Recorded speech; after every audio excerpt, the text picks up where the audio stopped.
Wife called me, said we got to go, and I got home, got the pets and things evacuated that we could, and sent her and my mother-in-law to my parents, and it's all good.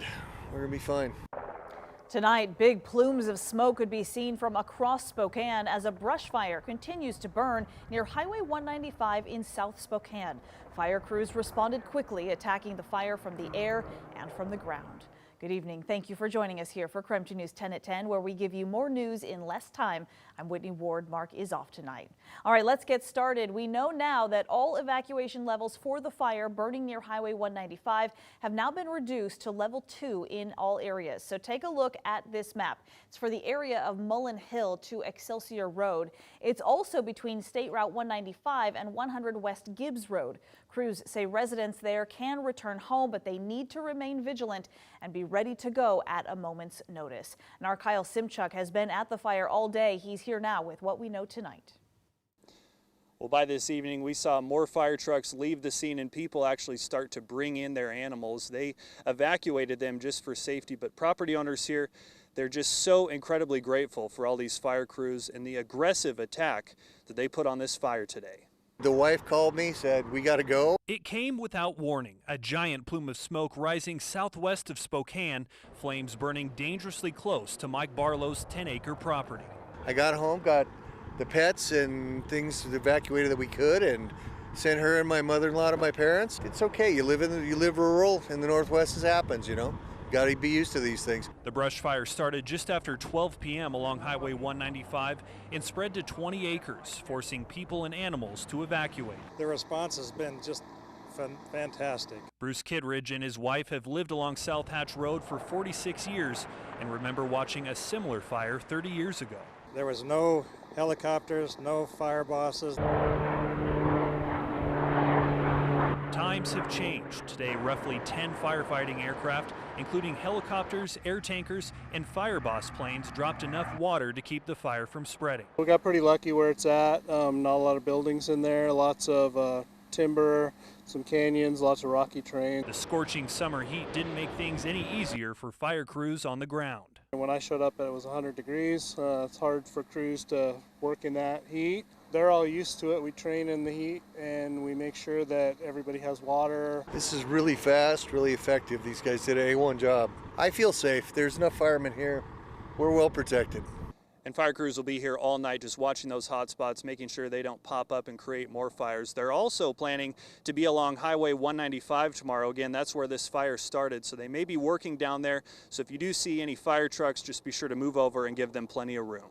Reporting in Spokane County, Kyle Simchuk, KREM 2 News. And on that note, we want to transition now straight to weather because we are currently under those excessive heat warnings and advisories. Our chief meteorologist, Jeremy Legou, is joining us now. And Jeremy, the heat, of course, having an impact on those wildfires. Yeah, absolutely. It just kind of helps them go, helps them grow. Think about starting a fire in the fireplace or campfire, whatever it might be. Once you get that heat, it's much easier to get that fire going. And that's exactly what helped those fires spread and grow today. You can see fire kind of winding down, wind calm across much of the region. A little radar feedback is it, and that is great news for kind of mitigating some of that fire spread.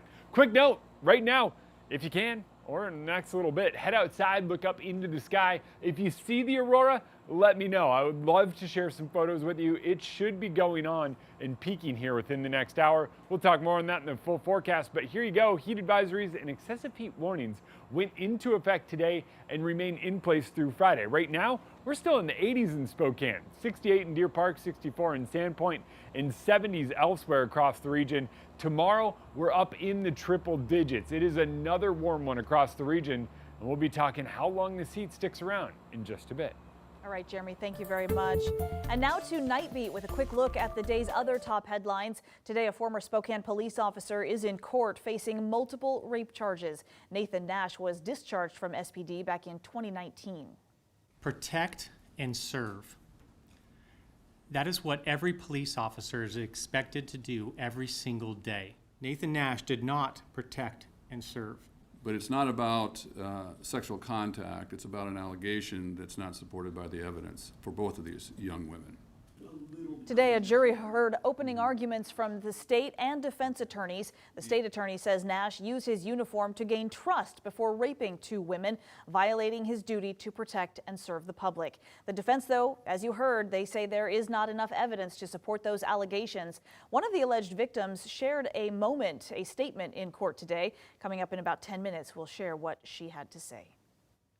And a man accused of killing 22-year-old Jacoby Ford pleaded guilty to murder.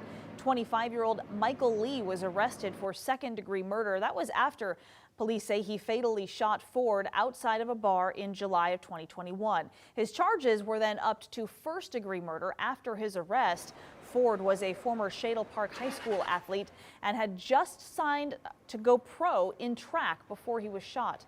Court records show he was dating Lee's ex-girlfriend at the time. She also had a child with Lee. Lee will be sentenced at a later date. He's not exhibiting a personality disorder, in my opinion.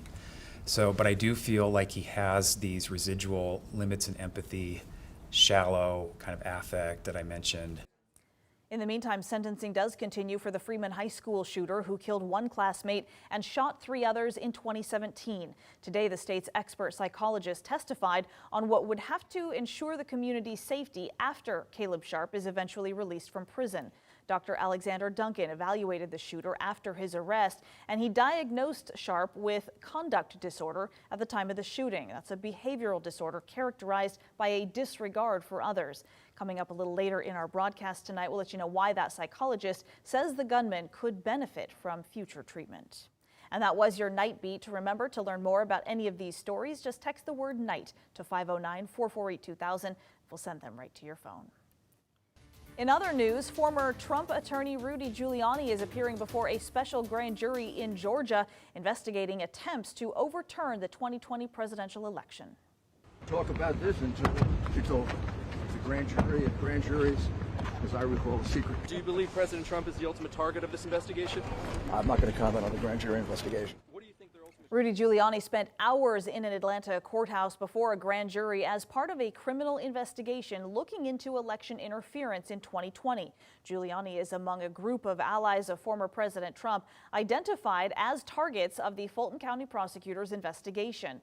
The former New York City mayor, who served as a personal attorney to then President Trump, became one of his closest advisors in the aftermath of the 2020 election and publicly made false claims of election fraud in key battleground states, including Georgia.